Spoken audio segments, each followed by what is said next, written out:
all living beings. Dishaha, the directions. Drumadin, trees and other immovable creatures. Sarit, the rivers. Samudran, and oceans. Cha, also. Hare, of the Supreme Lord. Hari, Shariram, the body. Yat Kimcha, whatever. Bhutam, in created existence. Pranamet, one should bow to. Ananya, thinking nothing to be separate from the Lord. Translation and purport by the disciples of His Divine Grace, A.C. Bhaktivedanta Swami Srila Prabhupada. Translation. A devotee should not see anything as being separate from the Supreme Personality of Godhead Krishna. Ether, fire, air, water, earth, the sun and other luminaries, all living beings, the directions, trees and other plants, the rivers and oceans, whatever a devotee experiences, he should consider to be an expansion of Krishna. Thus seeing everything that exists within creation as the body of the Supreme Lord Hari, the devotee should offer his sincere respects to the entire expansion of the Lord's body. We are reading the part B of the purport today. Yesterday, Brajmohan Prabhu took the first part. If we penetrate further into the sun globe, we shall find the sun god, Vivaswan. All those pseudo-intellectuals of the modern age who are incapable of even counting the hairs on their own heads will consider the sun god a mythological figure. It is actually the foolish mythology of modern man to think that such a sophisticated apparatus as a sun, which provides heat and light for the entire universe, can function without intelligent administration. Transformations of solar energy make life possible on earth, and thus the earth can be understood to consist of an endless variety of secondary manifestations of all pervading solar energy. So within the sun planet is a personality Vivaswan, the chief administrator of the solar functions. The sun globe itself is localized and the sun's rays expand everywhere. Similarly, Sri Krishna, Shyama Sundar, is the original personality of Godhead, Bhagavan Swayam. He expands himself as the localized supersoul, Paramatma, in everyone's heart. And finally, he expands his potency by his personal bodily glow, the all-pervading spiritual effulgence called the Brahmajyoti. The entire material manifestation afloats within the rays of this Brahmajyoti. Just as all life on earth is a transformation of the all-pervading rays of the sun, that entire cosmic manifestation is a transformation of the spiritual rays of the Brahmajyoti. As said in the Brahma Samhita 5.40, Yasya prabha prabhavato jagadanda koti Kotishvashesha vasudhadi vibhuti bhinnam Tad brahma nishkalam anantam ashesha bhutam Govindamadi purusham tamaham bhajami. I worship Govinda, the primeval Lord, who is endowed with great power. The glowing effulgence of his transcendental form is the impersonal Brahman, which is absolute, complete and unlimited, and which displays the varieties of countless planets with their different opulences, in millions and millions of universes. Therefore, the Brahma Jyoti is a spiritual light that emanates directly from exist is an expansion of Supreme Personality of Godhead and should be respected accordingly. If we fail to see everything that exists as energy of the Lord, we risk the danger of drifting into Mayavad philosophy, which according to Chaitanya Mahaprabhu is the most deadly poison for one trying to advance in actual spiritual life. Mayavadi bhashya sunile hoye sarvanash. Chaitanya Charitamrita Madhya 6.169. If we try to understand Krishna alone without the expansion of his potency, we shall not understand such statements in Bhagavad Gita as Vasudeva Sarvam and Aham Sarvasya Prabhavo. As already explained in this chapter, Bhayam Dutya Binivishataha. Fear or illusion arises from thinking there is something not dependent on Supreme Personality of Godhead. Now in this verse, the specific process of overcoming this fearful illusion is given. One must train one's mind to see everything that exists as an expansion of potency of Supreme Lord. By offering respect to everything and meditating upon everything as part of the body of the Lord, one will become free from fear. Bhagavad Gita 5.29 Suhridam Sarva Bhutanam. Krishna is the well-wishing friend of every living being.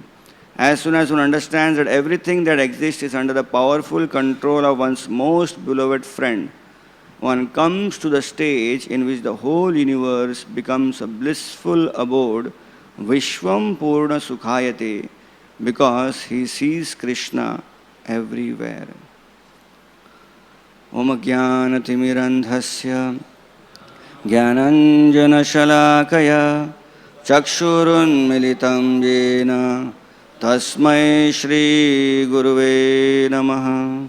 Nama Om Vishnu Padaya Krishna Preshtaya Bhutale Srimate Bhakti Vedanta Iti Namine Namaste Saraswati Deve Gauravani Pracharine Nirvishesha Shunyavadi Paschatya Deshatarine Vancha Kalpatarubhyascha Kripa Sindhubhya Evacha Patitanam Pavanebhyo Vaishnavebhyo Namo Namaha. Jaya Shri Krishna Chaitanya Prabhu Nityananda Shri Advaita Gadadhar Shrivasadi Gaur Bhakta Vrinda. Hare Krishna Krishna Krishna Hare Hare Hare Rama Rama Rama Hare Hare. Hare Krishna Krishna Krishna Hare Hare. Hare Rama Rama Rama Hare Hare. Hare Krishna Krishna Hare Hare. Hare Rama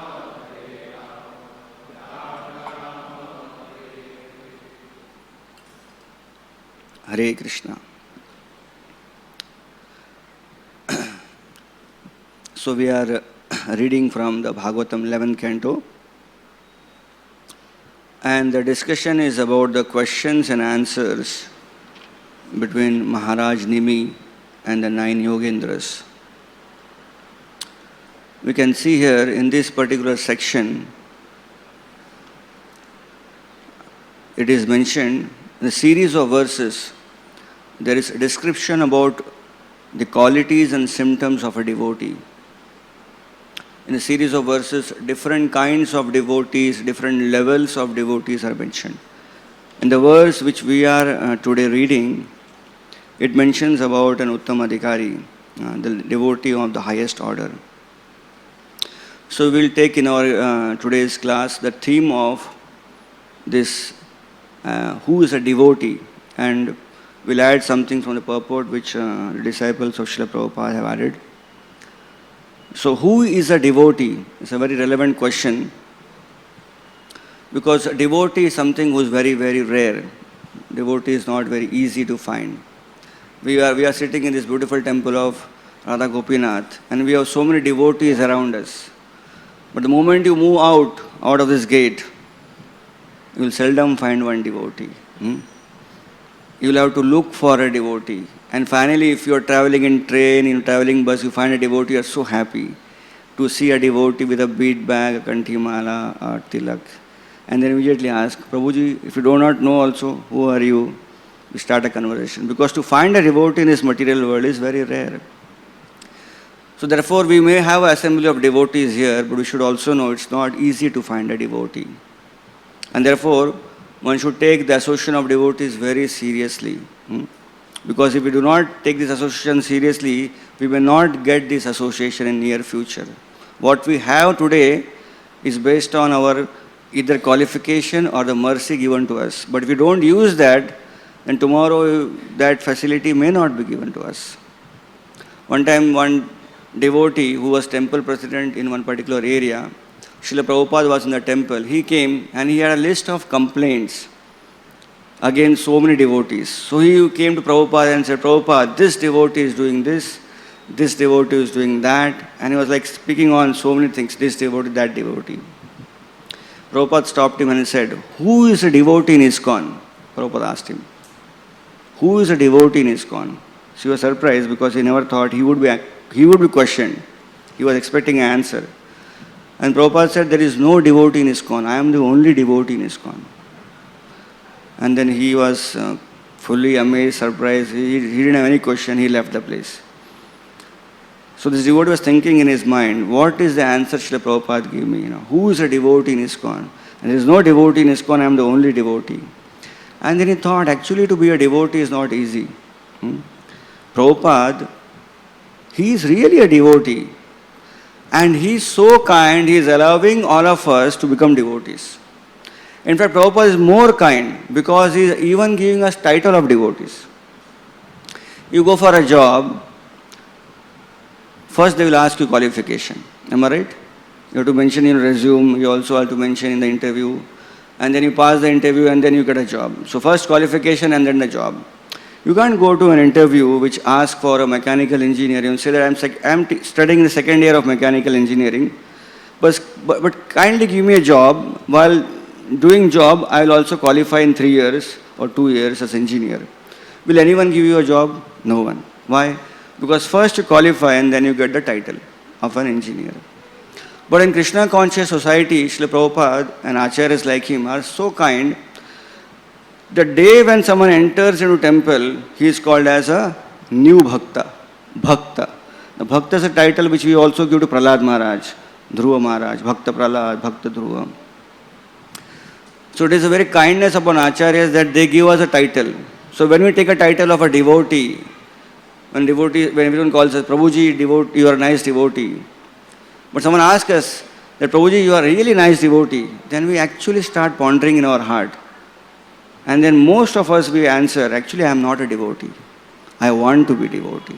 And that's the time we realize, actually devotee is a very big thing. It's not an easy thing. When we read scriptures, devotees like Parikshit Maharaj, Pandavas, Gajendra, Chitraketu Maharaj. When we hear these are the devotees, and then we see our own life, then we think, oh, we have to be devotees. We may have the title of a devotee, and now we have to get qualified to be devotee. So while the whole world is asking so many questions, last so many years in India and abroad, who is going to be the President of America? Or who is going to be Prime Minister of India? We had a wonderful election some years back. Who is going to be the Prime Minister? Some months back, who is going to be Chief Minister of Uttar Pradesh? So all those who is, or who is going to be COM, or who is going to be HOD. Such questions are there relevant in our life, But the most important question for everyone is, who is a devotee? If that question is answered, all other questions are secondary. Even if they don't come, it's not an important. So today in our class, we'll ponder on this question, who is a devotee? So as Prabhupada says, Srila Prabhupada himself said, I am the only devotee in ISKCON. And Prabhupada's life is an example for that. Prabhupada lived the life of a devotee. Acharan, Vaishnava Sadachar. Prachar is possible only when there is achar. There is personal behavior. Prabhupada walked his talk. That was the greatness of Prabhupada. And therefore everyone has so much fondness of Prabhupada. Just imagine if anyone here would have been asked, if anyone here has ever seen Prabhupada. Almost 99%, maybe 100% say, I have never seen Prabhupada. But everyone has such a special relationship with Prabhupada. No one can ever say that I have not seen Prabhupada, so I don't feel connected with Prabhupada. Why? Because Prabhupada is such an acharya, such a Vaishnava, that just coming in close to his society, his devotees, his philosophy, we feel connection deep with him. So Prabhupada has deeply influenced our life, even though we have not physically met him. We have understood his instructions. So therefore, for a devotee in ISKCON, one has to actually go through Prabhupada's teachings, Prabhupada's life. Both Prabhupada's pastimes and Prabhupada's teachings are important because then we understand deeply who this great personality Prabhupada is, who has picked us from this material world and brought us to Krishna consciousness. I was recently associating with Kavi Chandra Maharaj, and he was very nicely pointing out that when he became a devotee, the whole generation in America were hippies. And he was mentioning that everyone had big hairs.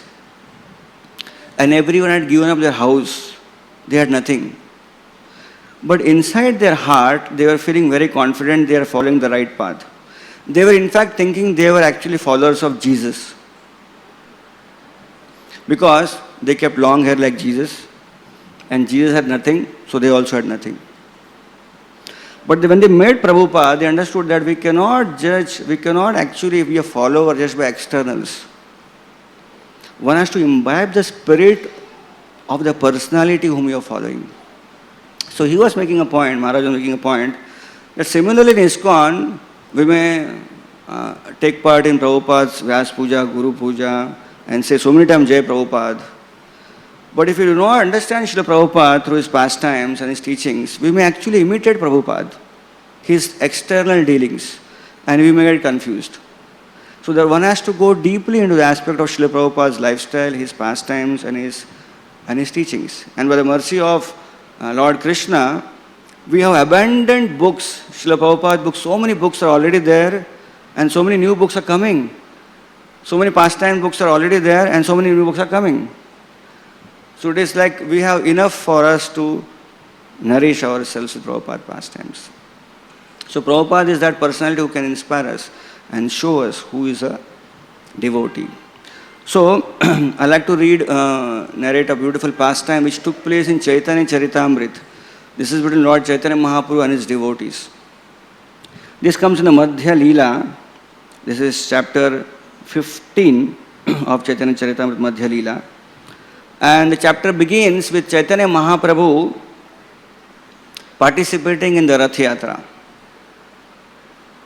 Chaitanya Mahaprabhu gives mercy to Pratap Rudra Maharaj in the Jagannath Vallabh garden. I'm sorry. Then Mahaprabhu pushes the Rath from behind, and the Rath moves ahead, and the Rath reaches Gundicha temple. So it is mentioned Chaitanya Charitamrita so beautifully that for 9 days Lord Jagannath stayed in Gundicha. And for 9 days Lord Chaitanya Mahaprabhu had festival every day. Festival of taking darshan of Lord Jagannath, festival of going with Vaishnavas and taking bath, festival of visiting all holy places in Jagannath Puri with the devotees, and there was a festival of taking prasadam also. And Chaitanya Charitamrita describes in detail, there was a festival of invitation of prasadam. Mahaprabhu decided to go to devotees' house for prasadam. Now there were so many devotees, Lord Chaitanya Mahaprabhu had to be very much sensitive. He can't go to just one devotee's house every day, because other devotees will not feel that they will not feel happy. They will feel happy, but they will feel that we are not getting mercy.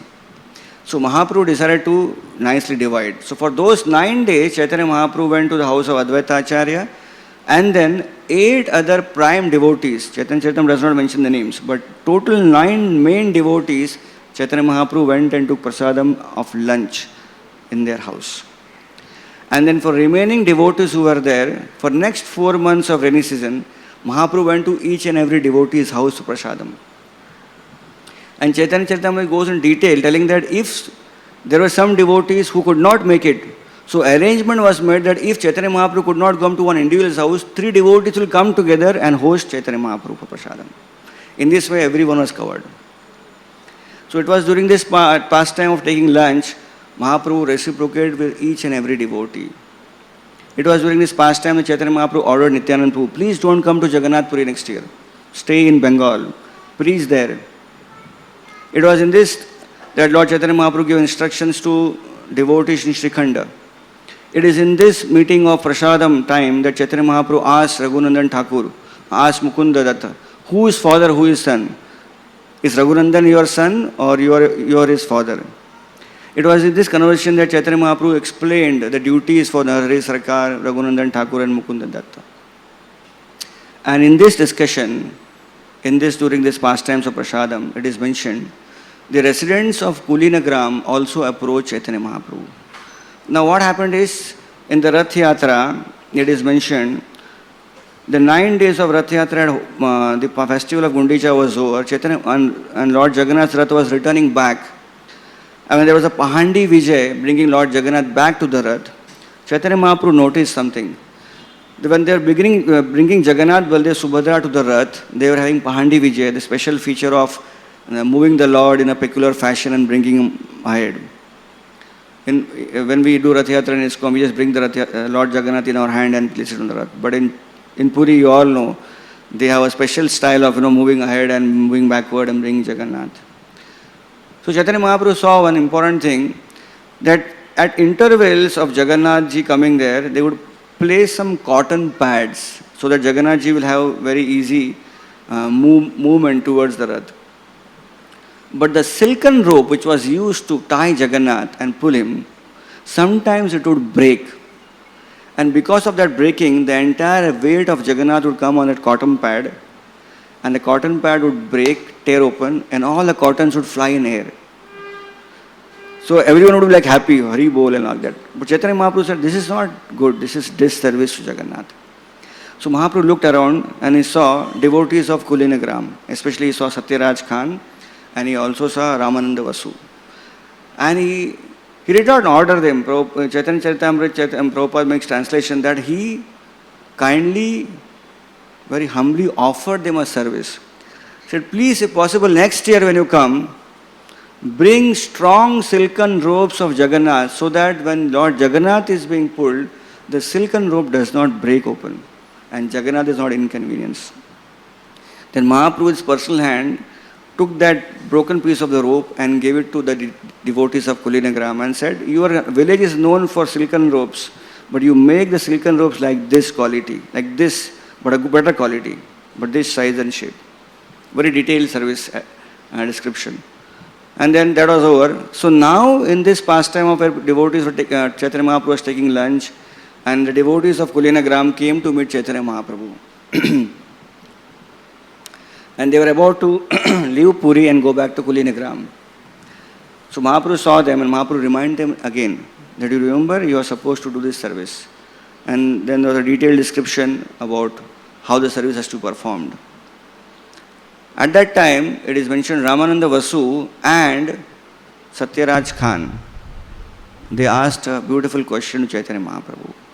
Before that, Chaitanya Mahaprabhu actually glorified the whole village of Kulinagram. Chaitanya Mahaprabhu told Satyaraj Khan that your father Gunaraj Khan has written a book, Sri Krishna Vijay, and that describes the beautiful pastimes of Krishna and Vrindavan.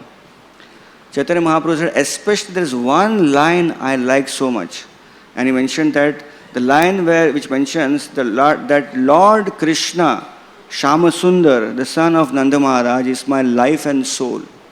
Mahaprabhu said, this line I like so much, for this line in this book, I am ready to sell myself to all the devotees residing in Kulinagram. And then Mahaprabhu mentioned an emphatic statement. What to speak of devotees in Kulinagram? Even a dog in a Kulinagram is very dear to me. So at that time, Ramananda Vasu and Satyaraj Khan, they meet Chaitanya Mahaprabhu and they ask this question. That we are householders. and we are devotees. What is our duty? So Mahaprabhu says that for a householder who is in this material world, his duty is first to incessantly chant the holy name of the Lord, and second is he should serve Krishna and Krishna's devotees. So when that answer is given, immediately Satyaraj Khan questions again Chaitanya Mahaprabhu. Mahaprabhu, who is a Vaishnava? How can we understand who is a Vaishnava? What are his symptoms? And Chaitanya Mahaprabhu gives a brilliant answer. He tells Ramananda Vasu and Satyaraj Khan that that person who has even once chanted the name of Krishna, he is a Vaishnava. And then Mahaprabhu glorifies the glory of chanting the holy name even once, that it qualifies a person to become a Vaishnava. So then Ramananda Vasu and Satyaraj Khan, they ask for their leave from Chaitanya Mahaprabhu and they go back to their village. Chaitanya Charitamrita, this is 15th chapter. 16th chapter mentions they come back next year for Rath Yatra. And this time they come with the beautiful and strong silken ropes which is used for Jagannath Seva, and they don't break. So Mahaprabhu is very happy. And again the whole Rath Yatra, the whole month of rainy seasons are over. And finally again they are moving out and they are meeting Chaitanya Mahaprabhu at the lunch time. And again the same question they ask. They ask the same question. Asking same question is actually a pastime in Chaitanya Mahaprabhu's Leela. It's not something which is a repetition.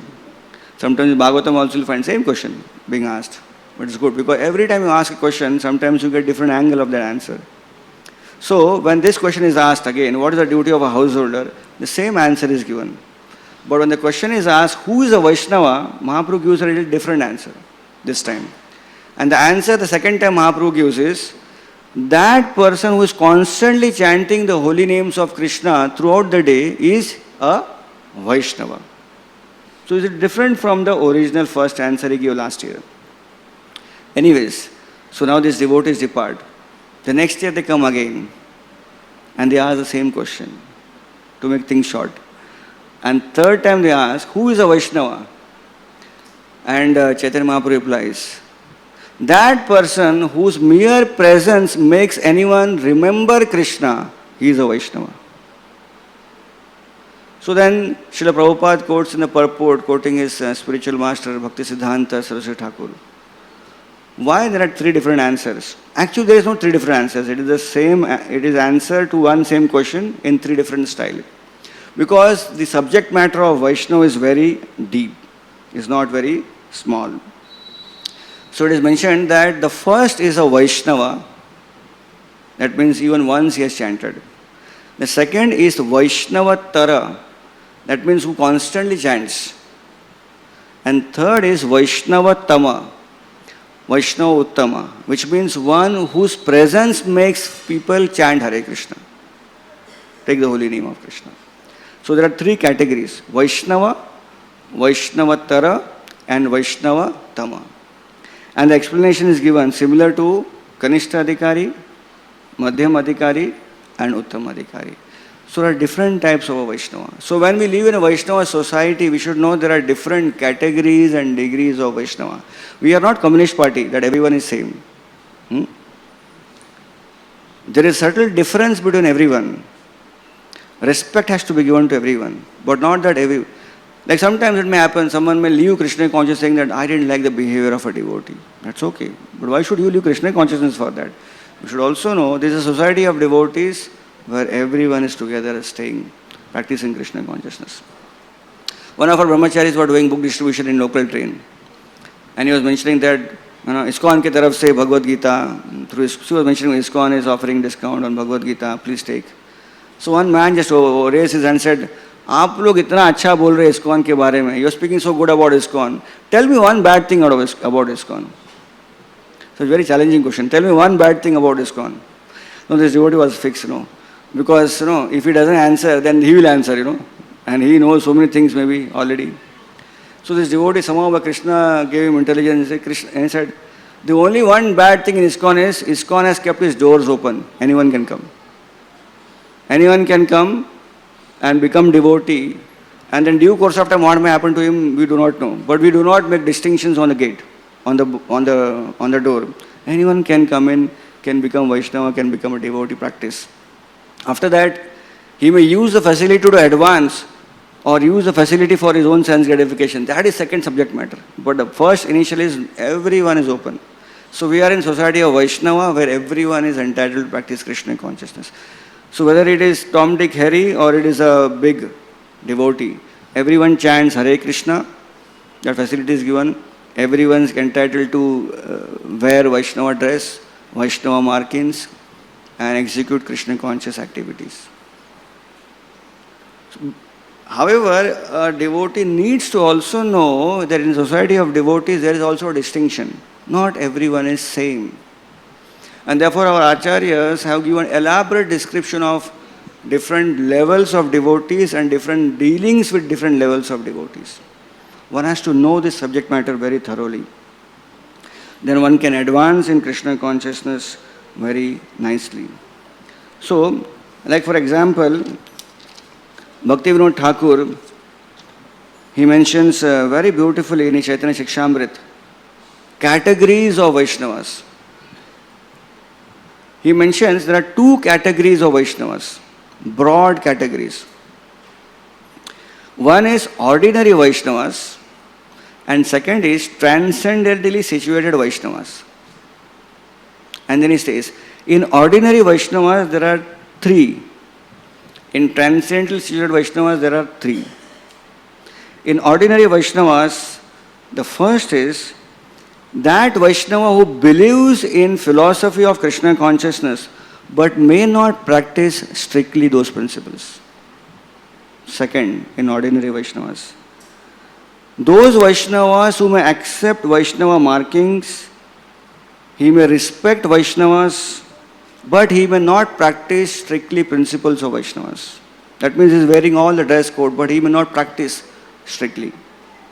Third, ordinary Vaishnava is, he may come from Vaishnava families. He may wear Vaishnava mark, but he may not practice strictly. These all three are under ordinary Vaishnavas, Bhaktivinoda Thakur says. So now we can see, we have all categories in ISKCON, these three. The next three, transcendentally situated Vaishnavas. Bhaktivinoda Thakur mentions, first, one who is advanced in practice. Second, one who is advanced in his faith. And third, one who is advanced in realization of Krishna consciousness. And then he brings in the idea of Kanishta Adhikari. Advance in practice means that person who is strictly practicing four regulative principles, chanting Hare Krishna regularly as per the vows he has taken. That person is called a Kanishta Adhikari, if he is doing strictly his principles, his vows. Madhyam Adhikari, Bhaktivinoda Thakur mentions, is that person who is advanced in his faith. Not just practice strictly, but also very faithful. He has understood and read the imports of revealed scriptures, and therefore his faith cannot be dwindled. He can convince others of Krishna consciousness by his faith. That's a Madhyam Adhikari. The third level is advance in realization. That's the Uttam Adhikari. Bhaktivinoda Thakur mentions he is very strict in his following principles. He has faith in scriptures plus he has realizations of what he has read in scriptures and realizations in Krishna consciousness. So therefore these are three different levels of transcendentally situated Vaishnavas. And Bhaktivinoda Thakur mentions, therefore, even within Vaishnavas there are differences based on habit, intent and realization. And then Bhaktivinoda Thakur gives a wonderful formula of how to make progress in Krishna consciousness. He mentions the root cause of the advancement of a devotee is the association of advanced devotees. Especially he mentions association of Uttam Adhikaris. And then he says that how in the association of devotees which we have, one has to balance it out. One has to also always associate with everyone, but also find time to nourish himself in the association of advanced devotees. That's the point he was mentioning. And then he also gives some hints that while one seeks association of advanced devotees, one should also know how to behave with devotees and also what to do in devotees association. And then Bhaktivinoda Thakur introduced the concept of Pancharatra Vidhi and Bhagavat Vidhi. What is Bhagavat Vidhi? Hearing and chanting. Bhaktivinoda Thakur mentions for a person who is a neophyte, hearing and chanting is important, but also important is Pancharatra, worshipping the Lord, the deities. Both have to have good balance. Because the hearing and chanting is not so strong, chanting is not very powerful, hearing is not very strong. One has to aid that hearing and chanting with deity worship. Of course, when I am saying deity worship, doesn't mean tomorrow everyone starts calling Srimad Prabhu and starts registering for the schedule. Deity worship is a broad aspect. Deity, or for example, someone is staying at house, what he will do? Or someone may think, I am not a Brahman initiated. We'll start calling the devotees here. When is the next initiation, Brahman initiation? Please qualify me. No. Deity worship also means deity worship at home, which may also mean, which also actually elaborates on deity worship, means worship in the altar, whatever altar one has got. But seriously connecting with the Supreme Lord, His localized presence in His home or in His temple. Lord is everywhere, but actually there is one place we can easily connect. We are very conscious, and that is in front of the altar. Am I right? We will not do certain things in front of the altar. Or even if we do, people will say, hey, Haribol, don't do like this. Anywhere else, people may not object us. But here, people will object us. Why? Because consciously, there is one place actually Krishna is there. At home also, there is one place where Krishna is there, the altar. So, deity worship doesn't mean just altar service. Deity worship is actually broad. Shri Vigrahara Dhananityanana Shringara Tan Mandira Marjanado. So Srila Prabhupada mentions in that particular purport of that song that even mopping the floor of the temple hall, brooming the floor of the temple hall is also deity worship. Cooking in the kitchen is also deity worship because the end product is going towards Krishna and his devotees. So deity worship is not very limited. Deity worship is broad. So Bhaktivinoda Thakur says one has to balance out his life in his neophyte stage with Pancharatra and also Bhagavat Vidhi. Then Bhaktivinoda Thakur mentions, then he quotes this Chaitanya Charitamrita pastime which we just mentioned about the Kulinagram devotees asking question. Then he picks up the second discussion where Mahaprabhu mentions that devotee who chants regularly, constantly, and Bhaktivinoda Thakur mentions that person Chaitanya Mahaprabhu is referring is a Madhyam Adhikari. And the third person Chaitanya Mahaprabhu is referring, Bhaktivinoda Thakur is saying is the Uttam Adhikari because in his presence he makes others also chant. Then Bhaktivinoda Thakur puts very wonderful light on how different kinds of those devotees should associate with other devotees. Little more details of who is a Vaishnava and how to associate with him. How to associate with other Vaishnavas. Bhaktivinoda Thakur mentions association with other Vaishnavas will depend on your level of advancement and also on their level of advancement. That will determine the association of Vaishnava. I mean, he was mentioning that, he mentions in his Chaitanya Shikshamrit, a Vaishnava, he should be very cautious in his association. First, he should not overestimate his own advancement while associating with others and underestimate others' advancement whom he is associating. That's Vaishnava association. And then he mentions, for a devotee who was a neophyte, how should he associate with other devotees? Since a neophyte devotee cannot tell who is advanced and who is not advanced, such a person should primarily take shelter of his own guru. Hear his instructions very nicely and execute those instructions very much and respect all the Vaishnavas. So if he's confused, he does not know who is right, who is big, who is small, no problem. Don't have to try to figure it out. Hear your spiritual master, worship and serve him nicely and respect everyone. Then Bhaktivinoda Thakur mentions, what about the intermediate Vaishnava, the Madhyam Adhikari? How should he associate? The intermediate Vaishnava should be very much using his distinctions. Like for example, we heard this beautiful shlokas, Kripa, Maitri, Upeksha, Prema. So he should associate with different devotees, different people differently. When he is associating with people who are junior to him, he should show compassion to them. when he's associating people who are equal to him, he should be friendly with people who are equal to him. Sorry. And then people who are very envious towards Vaishnavas, he should avoid them. And those who are very advanced, Bhaktivinoda Thakur mentions, such devotees, their shelter should be taken, they should be served, they should be offered respect, and they should hear Srimad Bhagavatam from them. That is how an intermediate devotee should associate with all different kinds of devotees. And Bhaktivinoda Thakur elaborates, for an intermediate devotee, when he wants to associate with people who are equal to him, he should, very, very important, tolerate the quality of tolerance. He should imbibe the quality of tolerance, rather. Because without tolerance, one cannot associate with devotees.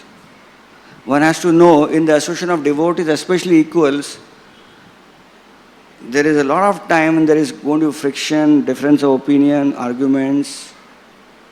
In that period, one has to tolerate.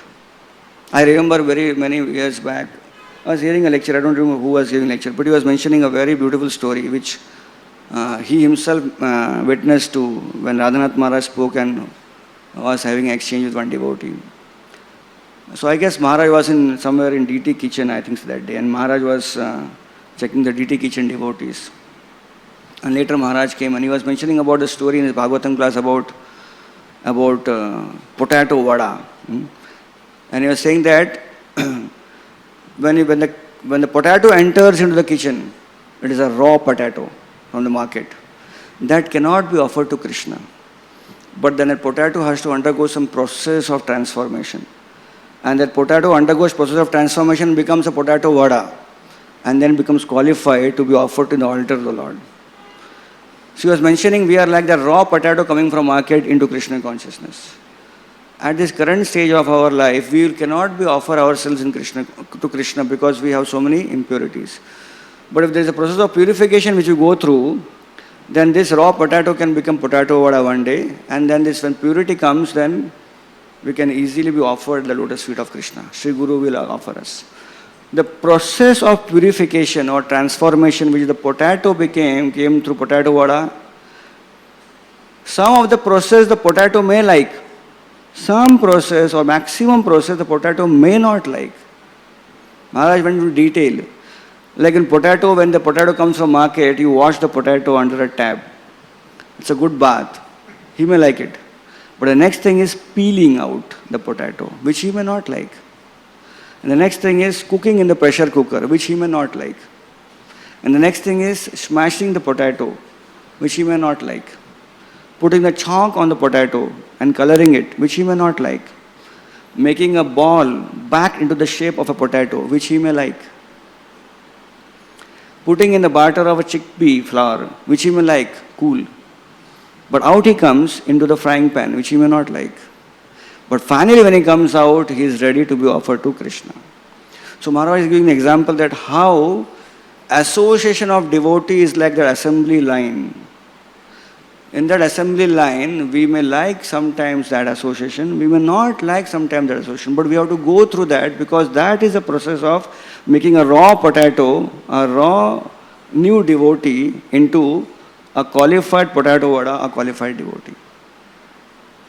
So that is called as associating with equals. Finally, Bhaktivinoda Thakur mentions of associating with advanced, how advanced devotees should associate. Bhaktivinoda Thakur mentions that at any stage of one's Krishna consciousness, one should not think that one does not require devotees. Even for advanced devotees, he requires association. So, what does an advanced devotee does? An advanced devotee, even though he is beyond sadhana bhakti, still he will follow principles of Krishna consciousness strictly. And because he is a very pure devotee, what happens is when he sees around himself, he sees everyone as devotee of Krishna. That's what we are reading in today's translation. That he sees everything in existence of Krishna connected to Krishna.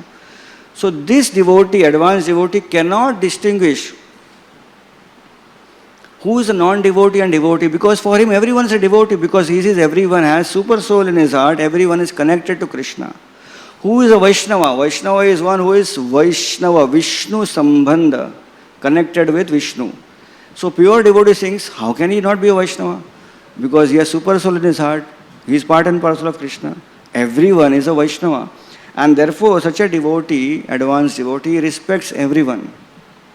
In Nectar of Instruction, Srila Prabhupada mentions, therefore, a pure devotee who is on that level, when he has to preach, he has to come down to the level of Madhyam Adhikari. Because on Uttam Adhikari level, he cannot preach. Because he will see everyone as devotee. And therefore, he will not feel that they are not devotees, not preached to him. Only when you make a distinction, he is not a devotee, then you can offer him devotional service. So that is understanding Bhaktivinoda Thakur gives about advanced devotee, how they associate. Now, I remember very nicely, I was reading an article in Dandavats. It was mentioned, one nice devotee mentioned very nicely, that how a devotee, who is a devotee? A devotee is beyond Varna and beyond Ashrama.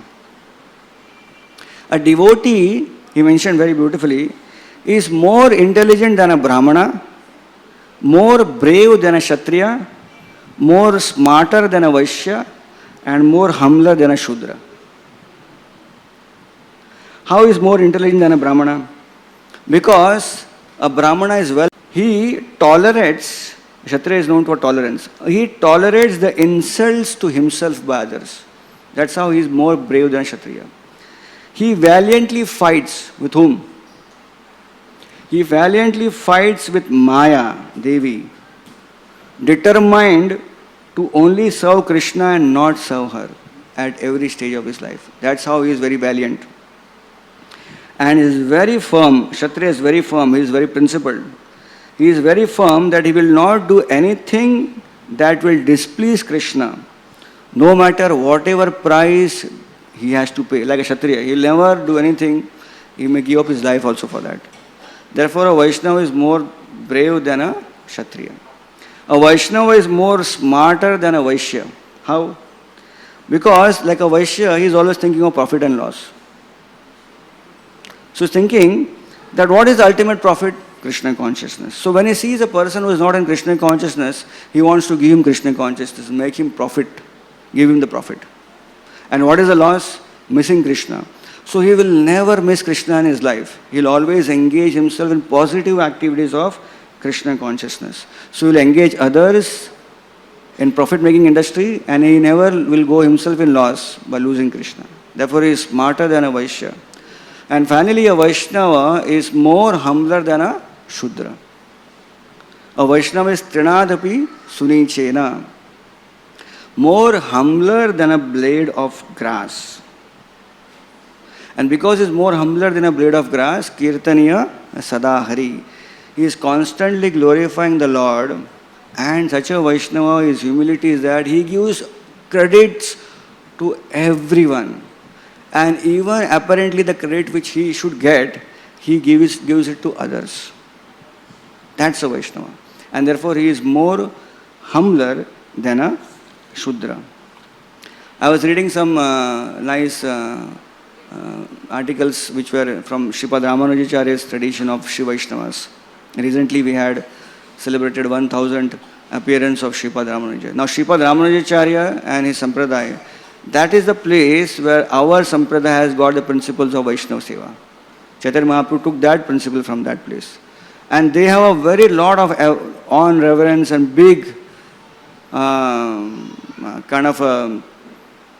they give a lot of importance to Vaishnava Seva.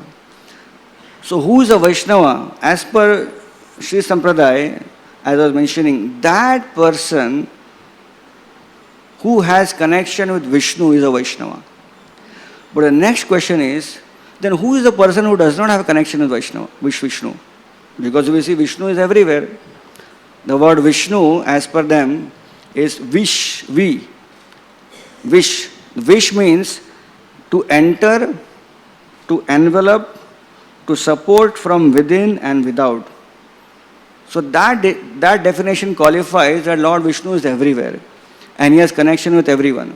So if Lord has connection with everyone, then everyone is a Vaishnava. But then the question comes, yes, Sambandha not just means connection. Sambandha also means to be aware of that connection. And the example is given, like someone may go to Ganga and take bath in the river. So when he goes to Ganga and takes bath, he knows, oh, I'm going to Ganga. And by bathing in Ganga, I will get purified. My sins get washed. My heart will get purified. I will please Lord Vishnu. So he is aware and taking bath in Ganga. He knows that he will not get every time bath in Ganga. Once in a while he will take bath in Ganga. So he is aware. The same Ganga also has fishes inside Ganga, swimming. Whole life is in Ganga. But they are not aware that thing. They are not, while swimming, they are not thinking, oh, I will get purified.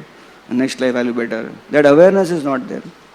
So Vaishnava is that person, he may have connection with Krishna because no one is disconnected with Krishna, but he is aware of that connection. But they go more deeper and said, not just awareness, because Hiranyakashipu also was aware. We also spoke in 7th canto, 2nd chapter. Everyone is part and parcel of Lord Vishnu, God.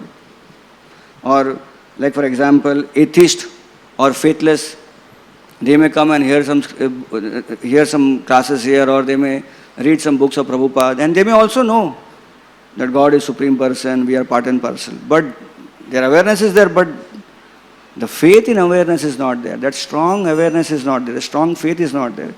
So therefore, a Vaishnava is more refined. That person who has a jnana, the knowledge of the nature of the awareness, he is actually a Vaishnava. Jai Shri Radha Gopinath ki Jai. And then the example in Bhagavatam 7th canto is quoted of Prahlad Maharaj. Prahlad Maharaj mentions in his prayers that whatever kula I may be born, wherever I may reside, whichever birth I may take, O Lord, please grant me, I will remember forever that service to you is the highest. So a devotee will not give externals any markings of being a Vaishnava. He will give marking of a Vaishnava to that person about his internal consciousness. So Vaishnava is not known for how many devotees there are around him, what is wearing, what is eating. That will be very external, but the internal aspect is wherever he is mentioning, even if I am born in any kula, no problem. Even if I am born in any place, let me remember you. So remembrance takes the most important precedence in being a Vaishnava. And then they mention a Vaishnava is one who is anukulyasya sankalpa pratikulyasya varjanam. That person who always calculates what will give pleasure to the Lord, I will do that. What will not give pleasure to the Lord, I will not do that. That's a Vaishnava. Anukulyasya sankalpa pratikulyasya varjanam. Now someone may ask, okay, what may please the Lord, what may not please the Lord? How can one know what pleases the Lord? Is it very sentimental? Oh, Lord may like this, so today I will offer this to the Lord. No, it's not sentimental. Bhagavad Gita 16.24 Tasma Shastram Pramanam Te Karya Akarya Avastito Gyatva Shastra Vidhanuktam Karma Kartum Ivamasi. So then they mentioned one should understand what to do and what to not to do from scriptures, not by personal whims. One should read Shastra, qualify himself to know what to do for the pleasure of Lord, what not to do, and then he will know how a Vaishnava behaves. And then they mention this famous story which Radhanath Maharaj has quoted many times. Who is a Vaishnava? Vaishnava is a crane, Vaishnava is a cock, Vaishnava is a salt, and Vaishnava is yourself. So one devotee from Sri Rangam, he comes and approaches Parashara Bhatta. And he asks, I want to know who is a Vaishnava. What are symptoms of Vaishnava? Parashara Bhatta tells him, go to Tirupati. There is Anantacharya. Ask him the same question. Now this devotee is thinking, my God, not thinking, so many, going all the way from Sri Rangam to Tirupati, but without asking any question further, anything, he just immediately walks down to Tirupati, goes to Anantacharya, asks him the same question. And Anantacharya says, I don't have time, I'll tell you later. He keeps cool. After some days, Anantacharya calls him and says, today there are a lot of devotees who are going to come take prasadam, you have to help me in serving prasadam. So then he serves prasadam very diligently. Till every devotee is served, he serves all the devotees. And finally, with permission, he takes prasadam. Anantacharya smiles and says, today you come, I'll tell you who is a Vaishnava. So this devotee, he's thinking in his heart, actually I was not qualified to understand the answer, therefore I was sent to Tirupati. Then here also I was not qualified. Why? Because I was just wanting a question and answer. So now I think so I'm got qualified by serving devotees. So now the answer is coming. And the answer was what? A devotee is a crane, a cock, salt is like crane, like cock, like salt, like yours. It's like yourself. I think this question, I got an answer, but I don't know how to. So he said, can you elaborate? Then go to Parasar Bhatt. He will elaborate. He comes to Parasar Bhatt, Sri Rangam. And then he asks, what is the, I got the answer, but you have to elaborate on this. Then Adinath Maharaj, he has spoken many times his answer, but he spoke especially in Tirupati Yatra, when first time when he went there. When this, he was mentioning about this story. He was mentioning that a Vaishnava is like a crane. So what is a crane? A crane has two qualities. The crane is known for his color, white color, that means purity. A Vaishnava is known for his purity. That means he will only keep himself in serving Krishna and no one else. Ekala Ishvara Krishna Arasa Bhritya. He will see that he will only serve him and no one else. Not his material body, not his whimsical desires. No, serve Krishna and Krishna's desires. He will keep his purity.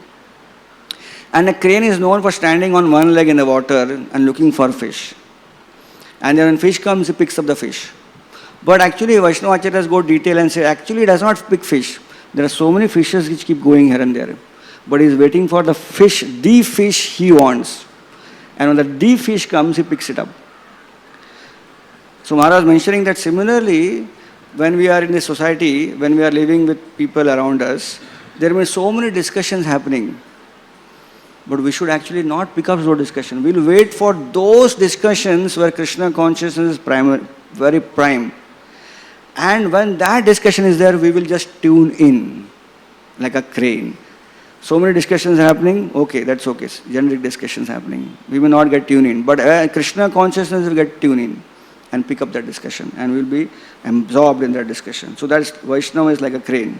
Vaishnava is like a cock. A cock or a hen goes around garbage. So many things are lying in the garbage, but picks up some seeds, some grains. So Vaishnava is like a hen.